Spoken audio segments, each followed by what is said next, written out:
पाकिस्तान के इंतहाई पेचीदा मुआशी मसाइल का हल सिर्फ ज़री शोबे के पास है। पाकिस्तान भर में हर कस्बे, हर गांव, हर देहात, हर गोट में ज़रई ज़मीन और मेहनती किसान मौजूद हैं, मगर इसके बावजूद हम सालाना अरबों डॉलर्स की ज़री मसनूआत इंपोर्ट करते हैं। कसूर किसान का नहीं, किसान को डायरेक्शन देने वालों का है। हमारी फी एकड़ पैदावार मुसलसल कम हो रही है क्योंकि ज़मीनें बंजर हो रही हैं। हमारे किसान का मुनाफा कम हो रहा है और अखराजात बढ़ रहे हैं। किसानों को बताया जा रहा है कि इसका वाहिद हल कीमियाई खादें हैं, मगर हकीकत इसके बरअक्स है। फर्टिलाइजर सीरीज का ये तीसरा प्रोग्राम है। पहले प्रोग्राम में हमने बात की कि केमिकल खादें किस तरह इंसानी और ज़मीनी सेहत को बर्बाद कर रही हैं। दूसरे प्रोग्राम में बात की गई कि किस तरह ज़मीन को बहाल किया जा सकता है। आज के प्रोग्राम में हम आपको बताएंगे कि कुदरती खादों से किस तरह कामयाब काश्तकारी की जा सकती है। मगर इससे कबल हमें यह जानना ज़रूरी है कि हमें एग्रोकेमिकल से क्यों मोहतात रहना चाहिए। आइए एग्रोकेमिकल की तबाही के हवाले से हमसाया मुल्क की सूरत हाल का जायजा लेते हैं।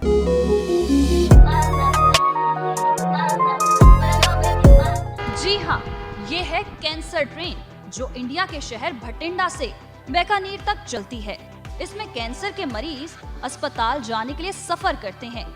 भारतीय इदारे इस बात की तस्दीक कर चुके हैं कि ये वही मरीज हैं जो एग्रो केमिकल्स के इस्तेमाल से उगाई जाने वाली जहरीली खुराक खाने से कैंसर में मुब्तला हुए। हर साल तकरीबन 15 लाख अफराद कैंसर से लड़ते लड़ते जिंदगी की बाजी हार जाते हैं। यानी इंडिया का हर 9वां शख्स कैंसर का मरीज बन चुका है। 70 की दिहाई में फसलें जहरों के बगैर उगाई जाती थीं। लोग सेहतमंद थे, बीमारियां बहुत कम थीं।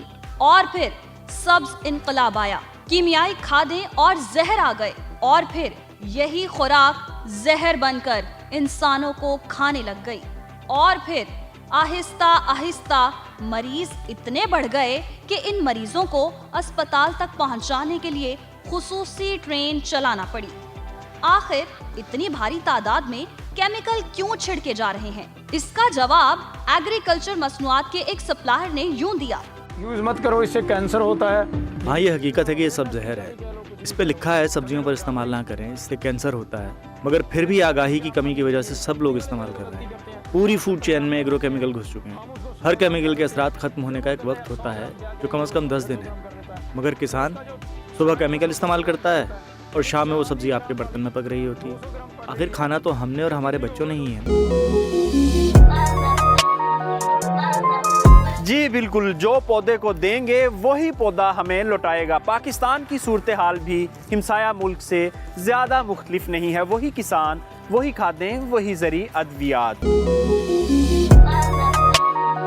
हेल्थ प्रोफेशनल्स का कहना है कि अगर पाकिस्तान में भी एग्रो केमिकल्स को कंट्रोल ना किया गया तो पाकिस्तान में भी हमसाया मुल्क जैसी सूरत हाल पैदा हो सकती है। सर, ये जो तेज़ी से फैलती हुई बीमारियां हैं, इनको किस तरह कंट्रोल किया जा सकता है? सबसे पहली जो हमारी बेसिक ज़रूरत है खुराक, हम अपनी खुराक को प्योर करें।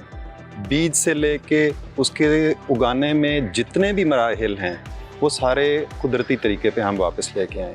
हमारे पेट में जो चीज़ जाएगी उसी से ही हमारी हेल्थ है, और अगर वो कंटेमिनेटेड फूड हम खा रहे हैं तो हमारी हेल्थ अल्टीमेटली ख़राब होगी। फिर हमारे अस्पताल ज़्यादा चमकेंगे जैसे चमक रहे हैं, जैसे हमारी मेडिसन की दुकानें हैं, फार्मेसीज़ वगैरह, तो वो बहुत ज़्यादा हो रही हैं। मैं कहता हूँ कि फार्मेसी PH से जो शुरू होती है उसे हटा के फार्मेसी FARM से हम बना लें और उसे कुदरती पे रखें, तो हमारी दवाइयों से और यानी फार्मेसी से दूर। पौधे की ग़िज़ाई ज़रूरियात की बात करें तो 3 अहम अनासर उसमें शामिल हैं, यानी नाइट्रोजन, फास्फोरस और पोटाश। इसके अलावा सल्फर, मैग्नीशियम, आयरन वगैरह पौधे को माइक्रो न्यूट्रिएंट्स के तौर पे दरकार होते हैं। फास्फोरस, जिसे किसान DAP के नाम से जानते हैं, बेसल डोज कहलाता है, यानी उस वक्त इस्तेमाल की जाती है ये खाद जब आप फसल लगा रहे होते हैं। इसका काम पौधे की जड़ों को मजबूत करना है। इसके अलावा नाइट्रोजन खाद पौधे की वेजिटेटिव ग्रोथ के लिए होती है, यानी पौधे का कद बढ़ाना उसका काम है। इसके बाद पोटाश खाद का नंबर आता है। पोटाश का काम पौधे के फल को बेहतर बनाना है, उसकी रंगत को बेहतर बनाना है, साइज को बढ़ाना है और उसके जायके को इम्प्रूव करना है।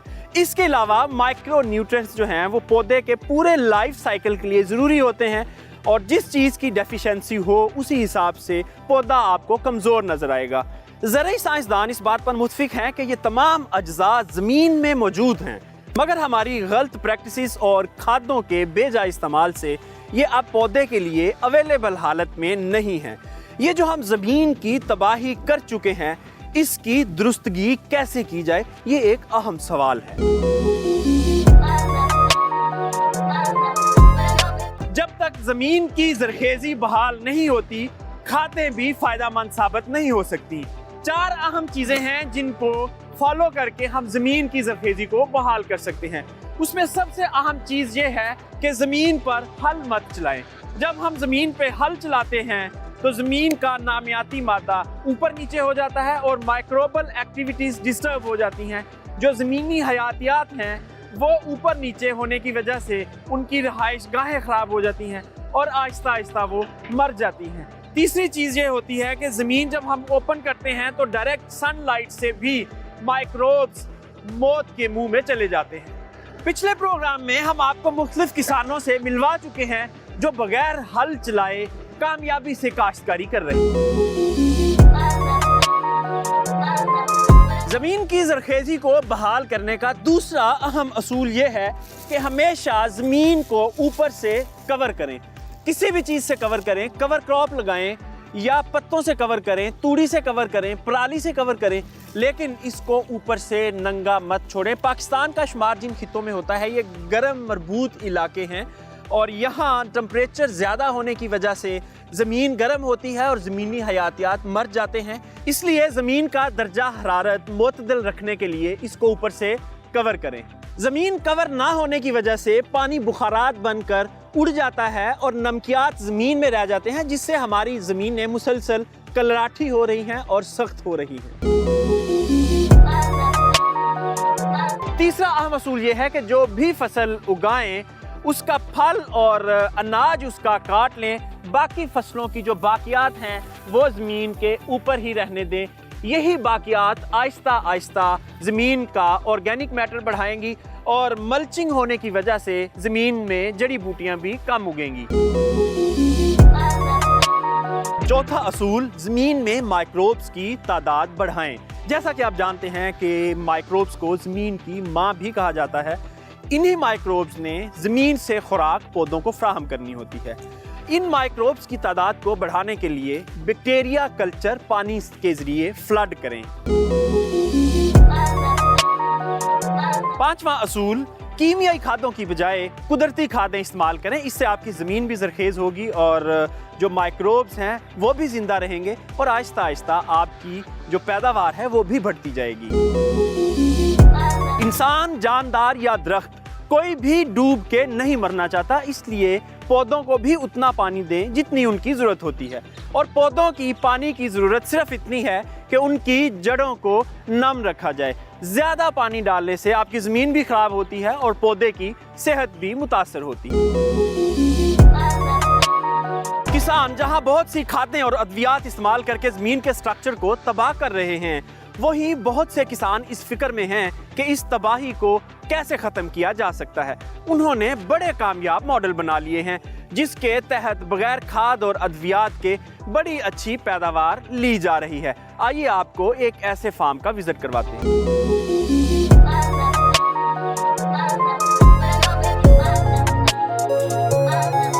जिस वक्त हमारे साथ एक प्रोग्रेसिव फार्मर शाह सादिक साहब मौजूद हैं जो गुज़श्ता 20 सालों से ऑर्गेनिक फार्मिंग के ऊपर काम कर रहे हैं। अस्सलाम वालेकुम सर। वालेकुम अस्सलाम। सर फरमाइएगा, इस वक्त जो हमारी ज़राअत का हाल हो चुका है, इनपुट कॉस्ट बहुत ज़्यादा हो गई है और किसानों के पास जो मुनाफा आता है वो बहुत कम है, इसकी वजह क्या है?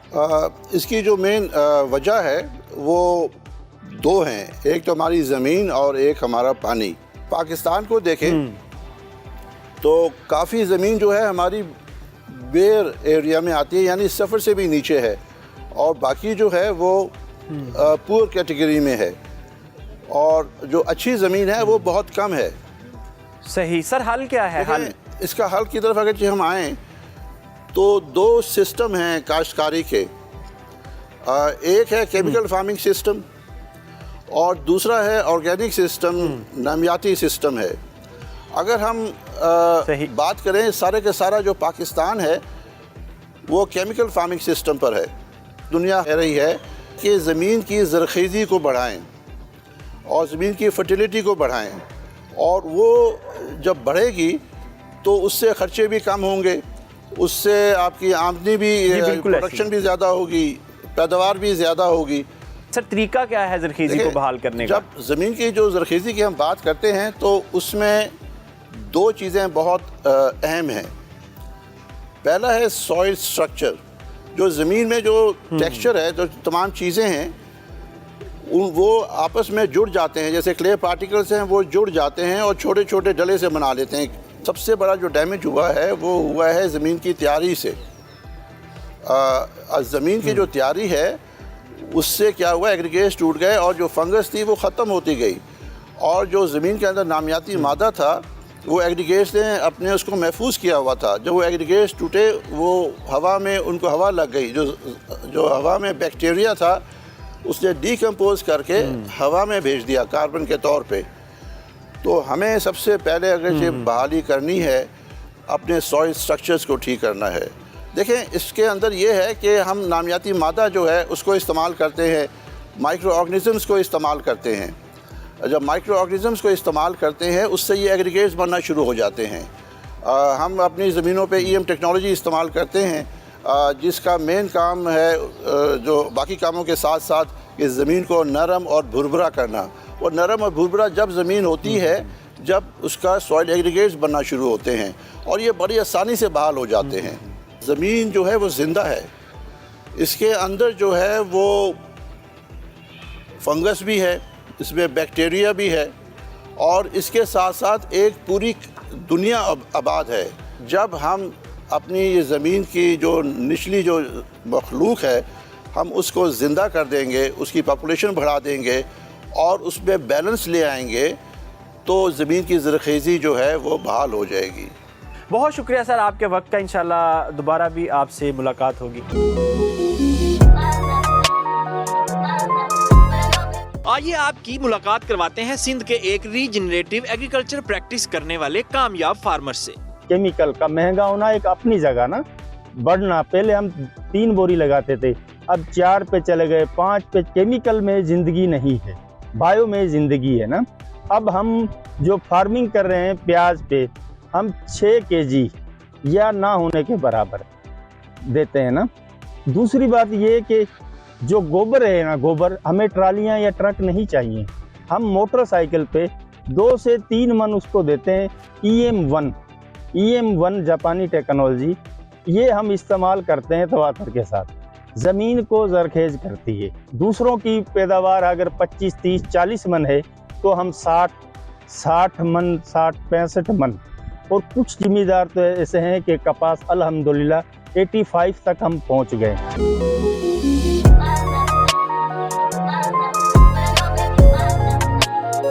अक्सर लोगों का कहना है कि बायो कंपोस्ट में नाइट्रोजन, फास्फोरस और पोटाश की परसेंटेज बहुत कम होती है।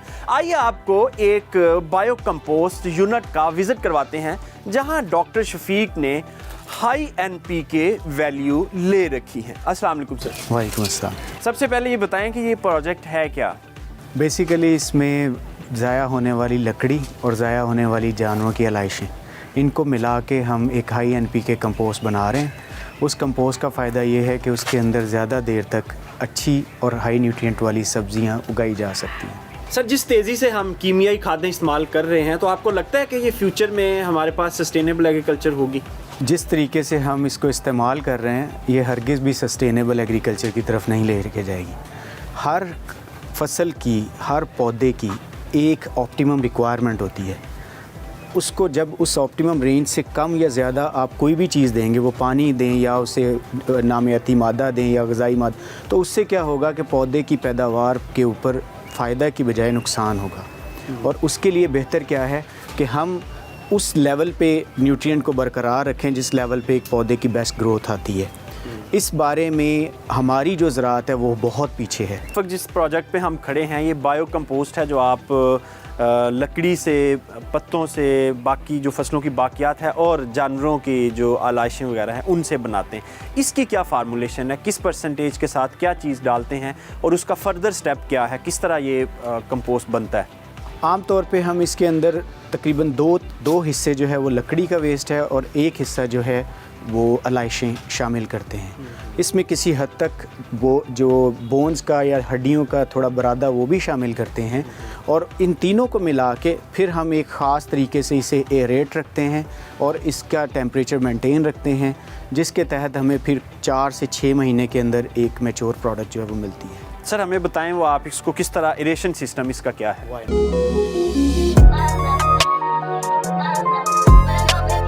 ये बताएं कि जो मटेरियल वहाँ चॉप होता है उसके बाद आप यहाँ लाते हैं, उसके बाद क्या किया जाता है?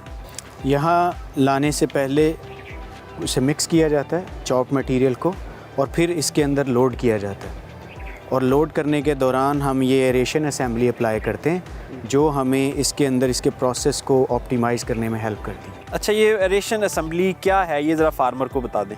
ये बेसिकली हमारे पास एक इस तरह के नेटवर्क एयर सर्कुलेशन वेसल्स हैं जो बग़ैर टर्निंग के इस आमतौर पे कंपोस्टिंग की डिफरेंट टेक्निक हैं, उनमें से एक होती है स्टैटिक पाइल। ये एक एरेटेड स्टैटिक पाइल बनाती है जिसमें बग़ैर लेबर के हम इस प्रोसेस को अच्छे तरीके से मुकम्मल कर सकते हैं। हाँ, और ये जो प्लास्टिक के पाइप हैं वहाँ आपने सुराख करके इसका एक फ़िल्टर बनाया है, और इसकी गहराई कितनी है सर ये जो आपने पाइल बनाई है? जो हमारा ये एक पिट है ये बेसिकली 1.5 क्यूबिक यार्ड मटेरियल को समा सकता है और इसकी गहराई जो है वो तकरीबन 4.5 से 5 फीट है। और जितनी गहराई है उतने ही अंदर पाइप डाले हुए फ़िल्टर बना के? बेसिकली ये 4 पाइप्स का जो वर्टिकल पाइप्स का एक नीचे बेस पे आपस में इंटरकनेक्टेड नेटवर्क है जिसको हाफ वे मटेरियल फिल करने के बाद लैंड करवाया जाता है और फिर बाकी को फिल कर दिया जाता है, जिसकी वजह से फिर पूरे के अंदर जो एयर की सर्कुलेशन है वो यूनिफॉर्म रहती है। अच्छा सर, इसकी अगर न्यूट्रिशनल वैल्यू की बात की जाए तो इस कंपोस्ट की न्यूट्रिशनल वैल्यू क्या होगी? बेसिकली इसके अंदर जो आम मार्केट में अवेलेबल कंपोस्ट है या सिर्फ फार्म यार्ड मैन्योर है उसकी निस्बत एनपीके की परसेंटेज सिग्निफिकेंटली हाई है और उस हाई एनपीके की वजह से एक दफ़ा जब हम इसको किसी मीडियम में अप्लाई करते हैं, मसलन इसमें सिर्फ डायरेक्ट ही वेजिटेबल उगानी हो, तो ये अब तक हम एक दफ़ा का कंपोस्ट जो यूज़ किया है एक कंटेनर में, उसके अंदर 2 साल तक बग़ैर रिप्लेनिशमेंट के हमने सब्जियां उगाई हैं नॉन स्टॉप, बगैर किसी एडिशनल खाद डाले, कुछ भी डाले बगैर। चलें जी, बहुत शुक्रिया सर। उम्मीद करते हैं कि हमारे देखने वाले जो हैं वो इस पर अमल करके अपनी कंपोस्ट खुद बना सकें। कंपोस्ट जो कि तैयार किया जा रहा था पिट्स में, वो 6 मंथ्स की मैच्योरिटी के बाद यहाँ स्टोरेज के लिए ट्रांसफ़र किया जाता है। यहाँ पर स्टोरेज 1-2 दिन की स्टोरेज के दौरान इसे सिव किया जाता है स्पेसिफ़िक पोर साइज़ की सिव के साथ और फिर इन्हें स्पेसिफ़िक प्लास्टिक बैग्स में ट्रांसफ़र कर लिया जाता है। अभी तक हमारे पास 3 किस्म के कंपोस्ट हैं जिनमें poultry waste compost, garden yard compost और food and vegetable waste compost शामिल है।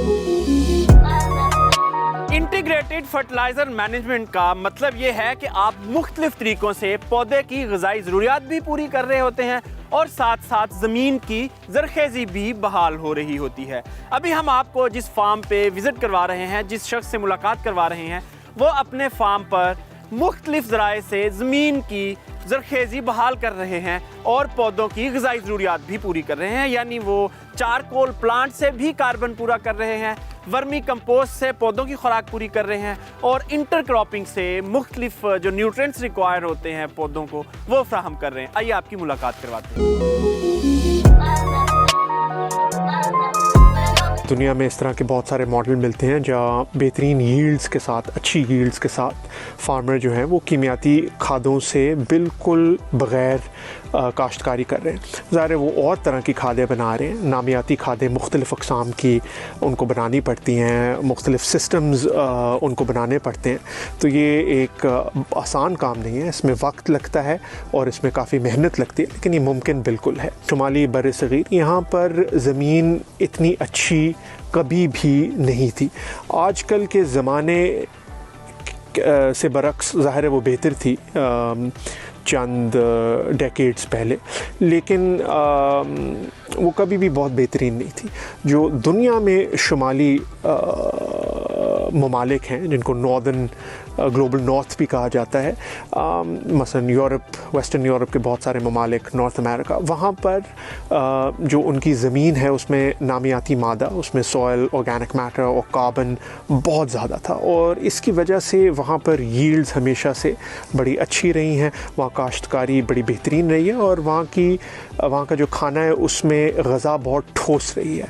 अब पाकिस्तान में और दीगर और ममालिक में ये मॉडर्न साइंस ने हमें बहुत सारी चीज़ें सिखाई हैं। सॉइल साइंस ने, माइक्रोबायोलॉजी में, इन चीज़ों में बहुत सारी तरक्की हुई है, और हमने ये सीखा है कि नामियाती मादे को बहुत बेहतर बनाया जा सकता है। और फिर सवाल ये बनता है कि वो क्या टेक्निक्स हैं जिसके साथ नामियाती मादे को बेहतर किया जा सकता है, ज़मीन को बेहतर किया जा सकता है। और ये अम्ब्रेला टर्म रीजनरेटिव एग्रीकल्चर इस्तेमाल की जाती है, यानी कि जो हमारा फिल वक्त काश्तकारी निज़ाम है वो डीजेनरेटिव है, वो तबाह कुन है, वो तबाह कर रहा है ज़मीन को और डीजेनरेट कर रहा है। रीजेनरेटिव एग्रीकल्चर चीज़ों को बेहतर करता है, बेहतर से बेहतर से बेहतर, और उसमें बहुत सारी टेक्निक्स हैं। जितनी ज़्यादा टेक्निक्स को इस्तेमाल किया जाए उतनी ज़मीन बेहतर होती है। ज़मीन के साथ जितनी ज़्यादा टेक्निक्स की जाएँ उतना बेहतर होता है, और इन टेक्निक्स में बहुत सारी चीज़ें आ जाती हैं। एक है टिलिंग, यानी हल चलाने को, जो रोटोवेट हम करते हैं काश्तकार, इसको ख़त्म करना, क्योंकि हल चलाना ये बहुत ही बुरी चीज़ है, बहुत तबाहकुन चीज़ है, ये ज़मीन को फाड़ना। मॉडर्न ज़माने में बड़े ऐसी मशीन्स, इक्विपमेंट और टूल्स आ चुके हैं जिससे हल चलाए बग़ैर भी काश्तकारी मुमकिन है, और ये बहुत ज़रूरी एक पहला कदम है। इसके अलावा ज़मीन में चीज़ें डाली ऐसी जा सकती हैं, ऐसी नामियाती खादें, ऐसी रीजनरेटिव अमेंडमेंट्स और ऑर्गेनिक फर्टिलाइज़र्स और ऑर्गेनिक मैटर जो सॉइल के लिए बहुत अच्छा होता है ज़मीन के लिए। इसमें कंपोस्ट, वर्मी कंपोस्ट, कुछ बायोफर्मेंट्स और बायोस्टिमुलेंट्स, कुछ एक्सट्रैक्ट्स बनाए जा सकते हैं पत्तों से, जो कि अगर उनको स्प्रे करें आप अपनी जो भी आप क्रॉप उगा रहे हैं तो उस पर बहुत ज़बरदस्त उसका फ़ायदा होता है, और उस क्रॉप की सेहत बेहतर होती है और यील्ड में इजाफ़ा होता है। इसी तरह बायोचार एक अमेंडमेंट है, उसको भी अगर हम सॉइल में डालते हैं तो वो सॉइल के लिए मुफीद साबित हो सकता है। सॉइल में पानी को एब्ज़ॉर्ब करने की कैपेसिटी बढ़ जाती है। तो इन नामियाती खादों की और टेक्निक्स के बहुत सारे फ़वाइद हैं। इंटरक्रॉपिंग यानी एक ही ज़मीन में मुख्तलिफ फसलें लगाना, इससे भी ज़मीन की ज़रखेज़ी को भी बहाल किया जा सकता है, और कुदरती तरीके से जो पौधे की ग़िज़ाई ज़रूरियात हैं उनको भी पूरा किया जा सकता है। आइए आपको तफसील बताते हैं। नाइट्रोजन 78% तक हवा में ही मौजूद होती है, और कुछ पौधे ऐसे भी हैं जो हवा से नाइट्रोजन लेकर ज़मीन को फराहम करते हैं। अगर हम प्राइमरी फसल लगाते वक्त सेकेंडरी फसल नाइट्रोजन फिक्सर लगा लें तो यूरिया खाद की जरूरत ही नहीं रहेगी, और जमीन भी कुदरती तौर पर जरखेज हो जाएगी। तमाम फलीदार पौधे, दालें, लहसुन, छोटे पत्ते वाले चारा जात और मूंगफली वगैरह ऐसी फसलें हैं जो जमीन से नाइट्रोजन की कमी को पूरा करती हैं। फास्फोरस पौधे की जड़ों की मजबूती के लिए दूसरी अहम खाद है। प्राइमरी फसल लगाते वक्त सेकेंडरी फसल में सिंजी, सोयाबीन, दालें, बरसीम, अल्फाल्फा और रोयबूस, कहवा वगैरह लगा लें तो जमीन से फास्फोरस की कमी को पूरा किया जा सकता है। मोटे तने वाले चारा जात को अनाज वाली फसलों के साथ मिलाकर लगाएं तो जमीन में पोटाश की कमी भी पूरी हो सकती है। इसी तरह पौधे को बुनियादी खादों यानी मैक्रोन्यूट्रिएंट्स के साथ चंद माइक्रोन्यूट्रिएंट्स भी दरकार होते हैं जो इंटरक्रॉपिंग से पूरे हो जाते हैं। वर्मी कंपोस्ट यानी सुंडियों से खाद बनाना, यह तरीका दुनिया भर में बड़ी कामयाबी से चल रहा है। इससे ना सिर्फ ज़मीन की ज़रखेज़ी बहाल होती है बल्कि पौधों की ग़िज़ाई ज़रूरियात को भी इससे पूरा किया जा सकता है। ये तरीका बड़ी कामयाबी से पाकिस्तान में भी अब चल रहा है। आइए आपको एक फार्म का दौरा कराते हैं जहां वर्मी कंपोस्ट बनाया जा रहा है और इस्तेमाल भी किया जा रहा है। ये हमारा वर्मी कंपोस्ट यूनिट है।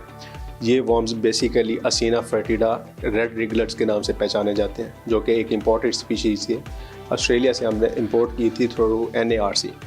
तो ये हम 2019 में मैंने ये लाया था तकरीबन 2 kg, और अल्हम्दुलिल्लाह से मेरे पास अब तकरीबन कोई 100 kg के राउंड अबाउट ये वर्म्स हो चुके हैं।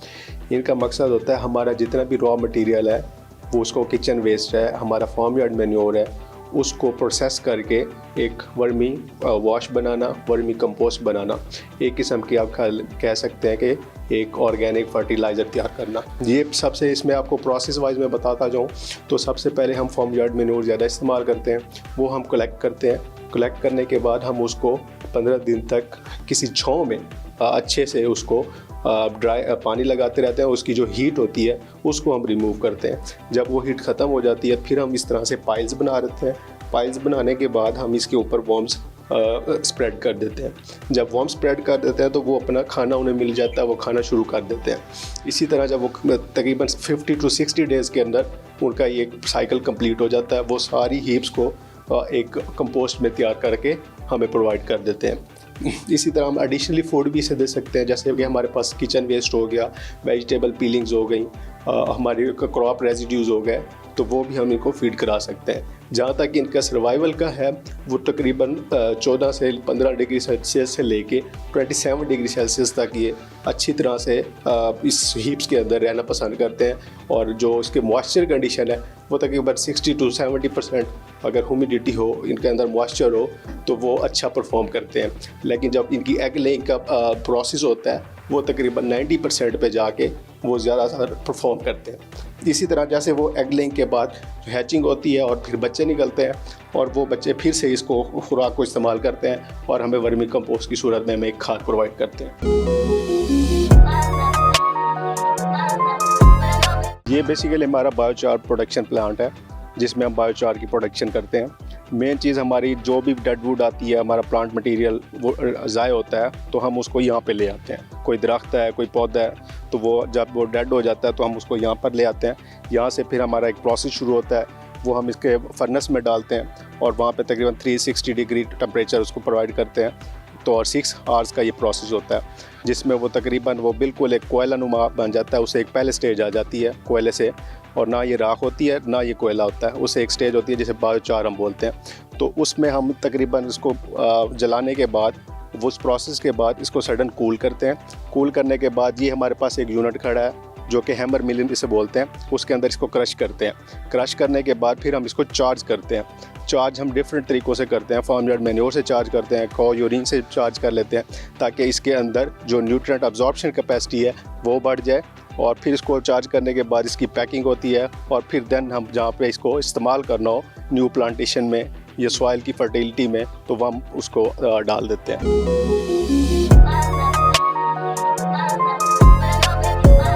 बेसिकली ये एक अल्टरनेटिव सोर्स है हमारे पास, जो कि हम केमिकल फर्टिलाइज़र के अल्टरनेट हम इसको यूज़ करते हैं। ये हमारे पास ऑर्गेनिक, प्योर ऑर्गेनिक फर्टिलाइज़र हम खुद तैयार करते हैं, जिससे हमारे क्रॉप्स की रेजिड्यूज़ इसमें शामिल हैं, फार्म यार्ड मैन्योर इसमें शामिल होता है, कुछ हमारे दूसरे इंग्रेडिएंट्स हैं जो इसमें हम इनकॉर्पोरेट करते हैं। और ये तकरीबन इस तैयारी को तकरीबन 65 डेज़ लगते हैं इस कंपोस्ट को तैयार करने के लिए।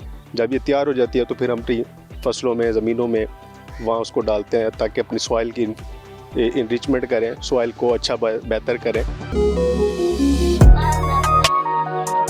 वक्त गुजरने के साथ साथ किसानों में आगाही आ रही है कि जो एग्रो केमिकल्स हैं वो ज़मीन और इंसानों की सेहत के लिए कितना ख़तरनाक है। यही वजह है कि दुनिया भर में एग्रो केमिकल्स इंडस्ट्री के साथ साथ ऑर्गेनिक फर्टिलाइज़र और दीगर मसनूआत बनाने वाले इदारों ने भी अपना अहम रोल प्ले किया और मुख्तलिफ प्रोडक्ट्स मार्केट में आई। मगर बदकिस्मती से पाकिस्तान में आज तक ऐसा नहीं हो सका और ना ही सरकारी सतह पर कोई ऐसे इकदाम किए। हम इस वक्त कराची में अदनान ज़हरी के पास मौजूद हैं। उन्होंने मुख्तलिफ इक़साम की एग्रीकल्चर की ऑर्गेनिक प्रोडक्ट्स तैयार की। उनसे पूछते हैं कि ये सफ़र कैसे शुरू हुआ और अब तक उनको क्या कामयाबी मिली। अस्सलाम वालेकुम। वालेकुम सलाम। अदनान साहब फरमाइएगा कि इस इतनी बड़ी इंडस्ट्री के खिलाफ आप खड़े हुए और आपने ऑर्गेनिक मसनूआत बनाई, तो कैसा रिस्पांस मिला? अब तक का रिस्पांस तो बहुत अच्छा नहीं है पाकिस्तान में। सरकारी सतह पे और गैर सरकारी सतह पे भी इसके ख़िलाफ़ जो है वो काफ़ी रिज़्क देखने को मिलता है। जी, अब हम अदनान साहब से पूछेंगे कि कौन कौन से प्रोडक्ट्स जो हैं वो रिप्लेसमेंट हैं किस प्रोडक्ट के और किस तरह काम करते हैं, उसमें क्या एक्टिव इंग्रेडिएंट्स हैं। सबसे पहले मैं आपको खाद का बताता हूँ कि जैसे ये एक हमारी खाद है, बायो खाद का नाम है। ये बेसिकली आप देखें कि स्लाटर वेस्ट मटेरियल से बनाई गई है, यानी कि हाई एफिशिएंसी है। ऑर्गेनिक के अंदर जो है वो ये ब्लड है, इसमें बोन्स हैं, इसमें मीट है, इसमें जो है ना मैक्रो सारे एलिमेंट हैं। इसका तकरीबन 50% प्लस जो है ऑर्गेनिक मैटर है। ये अगर हम नॉर्मली इसको एफिशिएंट किया गया है मुख्तलिफ प्रोसेस से, और नेचुरल प्रोसेस हैं, इसमें कोई केमिकल प्रोसेस नहीं है। और इसकी जो अफादियत है, अफादियत ये है कि आप अगर एक बोरी DAP यूज़ करते हैं तो 2 बोरी आप इक्वलेंट रिज़ल्ट इसके लेंगे।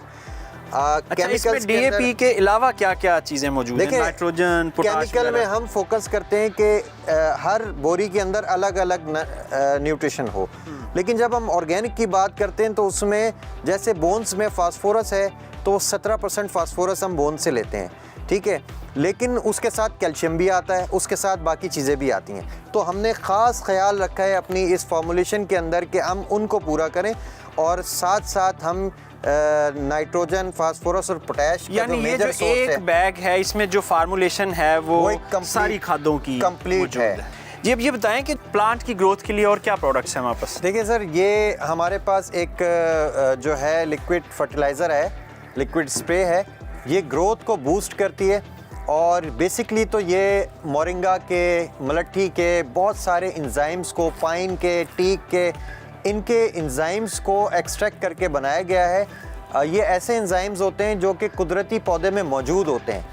तो जब हम इनको पौधे पे स्प्रे करते हैं तो वो 10 टाइम बूस्ट करते हैं। हमने जो दूसरा डेवलप किया है ये वेजिटेटिव को रोकता है, ये भी इंजाइम्स बेस्ड है। इसमें भी जो है वो मोरिंगा और मलट्ठी और जो है वो पाइन, इस तरह के इंजाइम से इसको बनाया गया है। ये ख़ास तौर पे काम करता है कि वेजिटेटिव को रोकता है और प्रोडक्टिव को बूस्ट करता है। किसी की फ्लावरिंग कम है तो उसकी फ्लावरिंग जो है वो यानी पौधे की जो हाइट है, कद को मुनासिब रखता है, उसके फ्रूट को बढ़ाता है। ये फ्लावर्स को बूस्ट करता है, यानी कि आम अगर आप फ्लावर 10 ले रहे हैं तो इसके अंदर फ्लावर की तादाद 12-15 आती है। प्लांट प्रोटेक्शन यानी कीड़े मकोड़ों से कैसे बचाना है? 2 किस्म के अशरात होते हैं, यानी कि एक फ़ायदेमंद जिसको हम कहते हैं और जो कि सब्ज़ी खाते हैं, और दूसरा जो होता है वो गोश्त खाते हैं। पौधा जब स्टार्टअप होता है, बड़ा होता है, तो हम उसके लिए ये आप देख रहे हैं कि ये एक येलो कलर का स्टिकी ट्रैप है।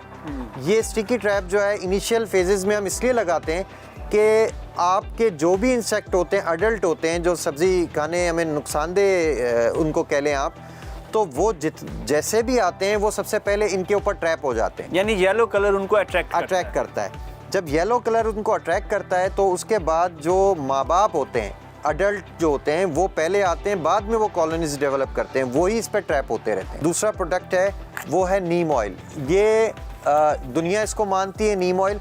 हमने पाकिस्तान में इस पर काम नहीं किया, लेकिन अल्हम्दुलिल्लाह हमने जो है वो इसके ऊपर काम किया है और इसको डेवलप किया है बहुत साइंटिफिक अंदाज में। अच्छा, इसमें एक्टिव इंग्रेडिएंट जो है वो नीम ऑयल आपने लिखा हुआ है 85%। जी, तो क्या एक्सट्रैक्ट कैसे करते हैं नीम ऑयल? नीम ऑयल जो है नीम की निबोली से हासिल किया जाता है। आप ये बताएं कि जो आपने फील्ड ट्रायल करवाए उसमें आपकी प्रोडक्ट का रिजल्ट कितने % रहा? अगर एक पर्टिकुलर प्रोडक्ट्स की बात करूँ तो वो रिजल्ट्स तो 100% हैं, लेकिन अगर मैं 100% ऑर्गेनिक की बात करूँ तो उसके अंदर अभी तक सक्सेस जो है वो इतनी अच्छी नहीं आई है। ये ट्राइकोडर्मा जो है ये दुनिया भर में बड़ा इस्तेमाल होता है एग्रीकल्चर में, लेकिन पाकिस्तान में इसका इस्तेमाल बहुत कम है। क्या वजह इसकी, और इसकी अफादियत बताएं।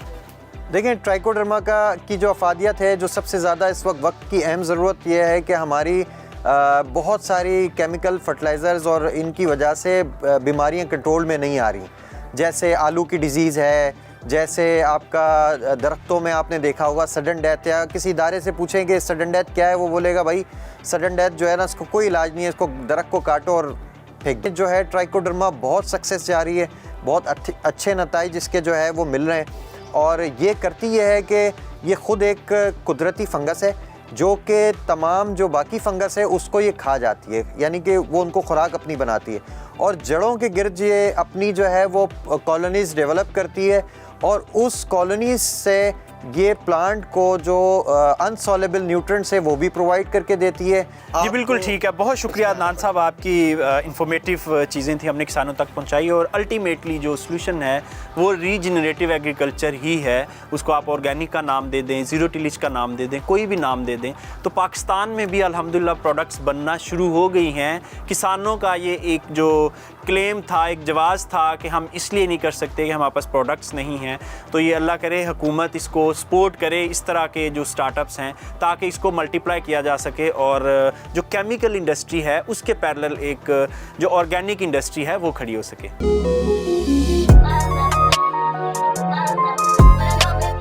आइए आपको बहाउद्दीन ज़करिया यूनिवर्सिटी मुल्तान लिए चलते हैं, जहां प्रोफेसर डॉक्टर अज़रा यास्मीन ने मोरिंगा के पौधे से बायोस्टिमुलेंट तैयार कर रखी है। जो आजकल करिश्माती पौधा सुहांजने के मुतालिक दुनिया को बहुत आगाही हासिल हो रही है, ये यहाँ पे उसी सुहांजने के पौधे के पत्तों से एक नामियाती मुरक्कब तैयार किया जा रहा है जो कि दुनिया में बिल्कुल इनोवेटिव, बिल्कुल नई रिसर्च है। इससे पहले ये रिसर्च नहीं हुई। दुनिया में बहुत ज़्यादा सुहांजने के पत्तों के पाउडर पे काम हो रहा है जिसे हम इंसानी ग़िज़ाइयत, इंसानी बीमारियों में इस्तेमाल कर रहे हैं। ये हमने फ़र्स्ट टाइम यहाँ पे ये तजर्बात किए हैं कि इसके मुरक्कब को पौधों से कशीद किया गया महलूल जो है बाकी फ़सलों पे इस्तेमाल किया जा सकता है उनकी पैदावार बढ़ाने के लिए। उनको बढ़ते हुए टेम्परेचर, पानी की कमी और नमकियात, ज़मीन में जो नमकियात की मौजूदगी है उसके ख़िलाफ़ मुदाफ़त पैदा की जा सकती है फ़सलों में अगर हम उन पर सुहांजने से तैयार शुदा महलूल का स्प्रे करेंगे।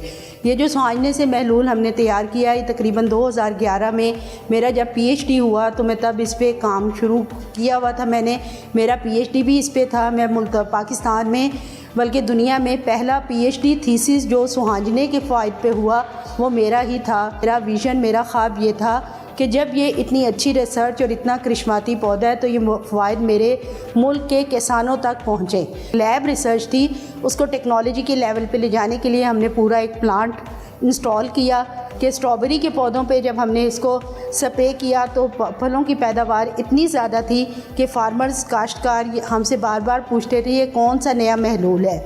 इसी तरह जब हमने गंदम पे इसको स्प्रे किया और उसके साथ मार्केट में अवेलेबल प्रोडक्ट थी हमारे पास, उनके साथ टेस्ट किया तब भी इसके रिज़ल्ट्स एक्स्ट्रा ऑर्डिनरी थे।